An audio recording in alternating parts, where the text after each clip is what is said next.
Albert Einstein once said, everybody's a genius. But if you judge a fish by its ability to climb a tree, it will live its whole life believing that it is stupid. Ladies and gentlemen of the jury, today on trial we have modern day schooling. Glad you could come. Not only does he make fish climb trees, but also makes them climb down and do a 10-mile run. Tell me, school, are you proud of the things you've done? Turning millions of people into robots, do you find that fun? Do you realize how many kids relate to that fish swimming upstream in class, never finding their gifts, thinking they are stupid, believing they are useless? Well, the time has come, no more excuses. I call school to the stand and accuse him of killing creativity, individuality, and being intellectually abusive. He's an ancient institution that has outlived his usage. So, Your Honor, this concludes my opening statement, and if I may present the evidence of my case, I will prove it. Proceed. Exhibit A. Here's a modern-day phone. Recognize it? Here's a phone from 150 years ago. Big difference, right? Stay with me. Here's a car from today, and here's a car from 150 years ago. Big difference, right? Well, get this. Here's a classroom of today, and here's a class we used 150 years ago. Now, ain't that a shame? In literally more than a century, nothing has changed. Yet you claim to prepare students for the future? But with evidence like that, I must ask, do you prepare students for the future or the past? I did a background check on you and let the record show that you were made to train people to work in factories, which explains why you put students in straight rows, nice and neat, tell them sit still, raise your hand if you want to speak, give them a short break to eat, and for 8 hours a day tell them what to think.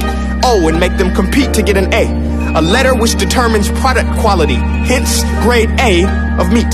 I get it. Back then, times were different. We all have a past. I myself am no Gandhi. But today, we don't need to make robot zombies. The world has progressed. And now we need people who think creatively, innovatively, critically, independently, with the ability to connect. See, every scientist will tell you that no two brains are the same. And every parent with 2 or more children will confirm that claim.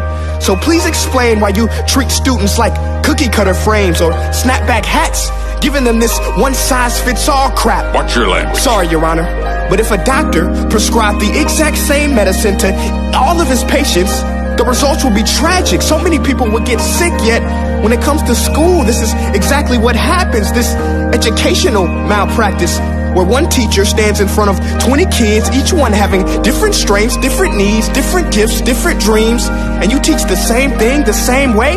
That's horrific. Ladies and gentlemen, the defendant should not be acquitted. This may be one of the worst criminal offenses ever to be committed. And let's mention the way you treat your employees. Objection. Overruled. I want to hear this. It's a shame. I mean, teachers have the most important job on the planet, yet they're underpaid? No wonder so many students are short-changed. Let's be honest. Teachers should earn just as much as doctors, because a doctor can do heart surgery and save the life of a kid. But a great teacher can reach the heart of that kid and allow him to truly live. See, teachers are heroes that often get blamed, but they're not the problem. They work in a system without many options or rights. Curriculums are created by policymakers, most of which have never taught a day in their life. Just obsessed with standardized tests. They think bubbling in a multiple choice question will determine success. That's outlandish. In fact, these tests are too cruel to be used and should be abandoned, but don't take my word for it. Take Frederick J. Kelly, the man who invented standardized testing, who said, and I quote, "These tests are too cruel to be used and should be abandoned." Ladies and gentlemen of the jury, if we continue down this road, the results will be lethal. I don't have much faith in school, but I do have faith in people. And if we can customize healthcare, cars, and Facebook pages, then it is our duty to do the same for education, to upgrade it, change it, do away with school spirit, because that's useless. Unless we're working to bring the spirit out of each and every student, that should be our task. No more Common Core. Instead, let's reach the core of every heart in every class. Sure, math is important, but no more than art or dance. Let's give every gift an equal chance. I know this sounds like a dream, but countries like Finland are doing impressive things. They have shorter school days. Teachers make a decent wage. Homework is non-existent, and they focus on collaboration instead of competition. But here's the kicker, boys and girls. Their educational system outperforms every other country in the world. Other places like Singapore are succeeding rapidly. Schools like Montessori, programs like Khan Academy. There is no single solution, but let's get moving. Because while students may be 20% of our population, they are 100% of our future.